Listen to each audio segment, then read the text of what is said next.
What's going on, guys? It's me, TDCNP. Let me show you how I went from tapping on game cases in my room to becoming Team Diverge's newest member.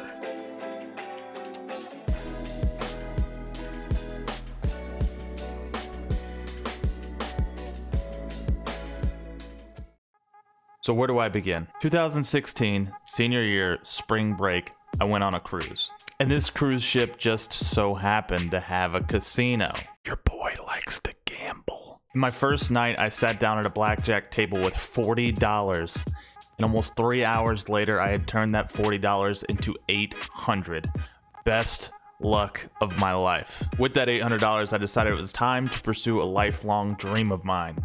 So I went out, got this microphone, and a capture card, and started my very first YouTube channel. And this YouTube channel turned out to be a humongous failure.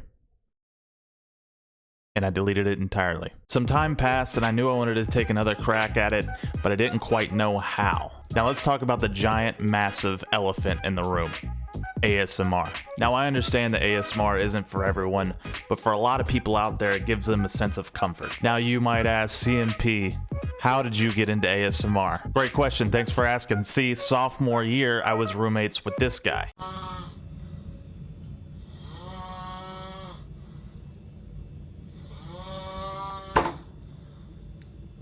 So naturally, I started sleeping with headphones so I could drown out the absolute madness that was taking place in my room. So I hopped on YouTube, I started looking up white noise, your rain sounds, your distant thunder, your ocean waves, stuff like that, right? But then that algorithm kicked in, and it recommended me my very first ASMR video. And I have to say that I was intrigued.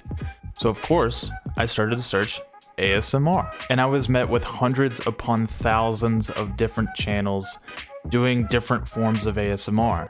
But I noticed that there was one thing missing. There were very few dedicated ASMR and gaming channels. Now you had ASMR channels out there that were doing gaming videos, but as far as a dedicated channel to both gaming and ASMR, there really wasn't very many. So I took my Yeti and my capture card that I had won playing blackjack essentially, and started ASMR Collect and Play, and I uploaded my very first video. Now you can go back and watch that video, it was terrible. I got my very first subscriber, which quickly turned to 10 subscribers, which then quickly turned to 100 subscribers. And I continued to grow my community little by little for 3 years, just inching up more and more and more every single month. And then in spring of 2020, something spectacular happened.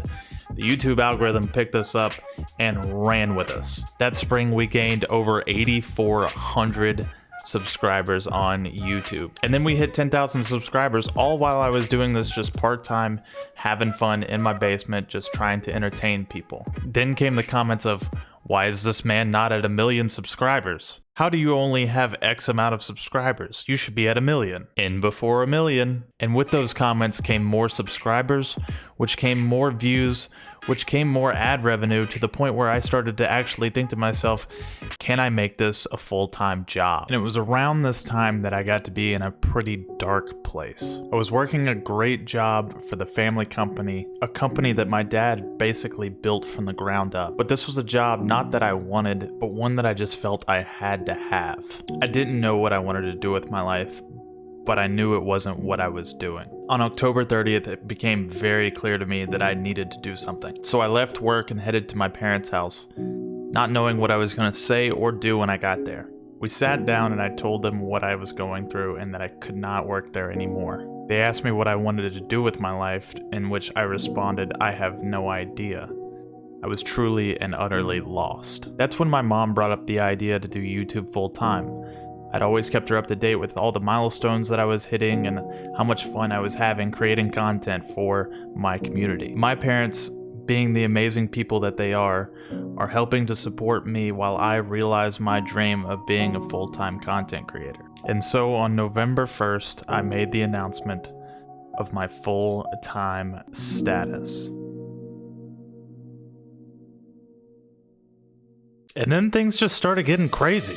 November 2nd, I put in my 2 weeks notice. November 10th, the next generation consoles come out. That's right, I still play on console. November 13th, my last day at work, my favorite franchise of all time, Call of Duty, drops Cold War. 2 weeks after that, I run into this guy while live streaming some Call of Duty. Had to sweat for that game. Not too long after that, Team Diverge announces they're having a recruitment challenge. So I submitted a video, and we make top 25. I submit another video, and we make top 10. And now here we are, members of Team Diverge. You can't write a better story. At the end of the day, I truly believe that this was the path that I was meant for.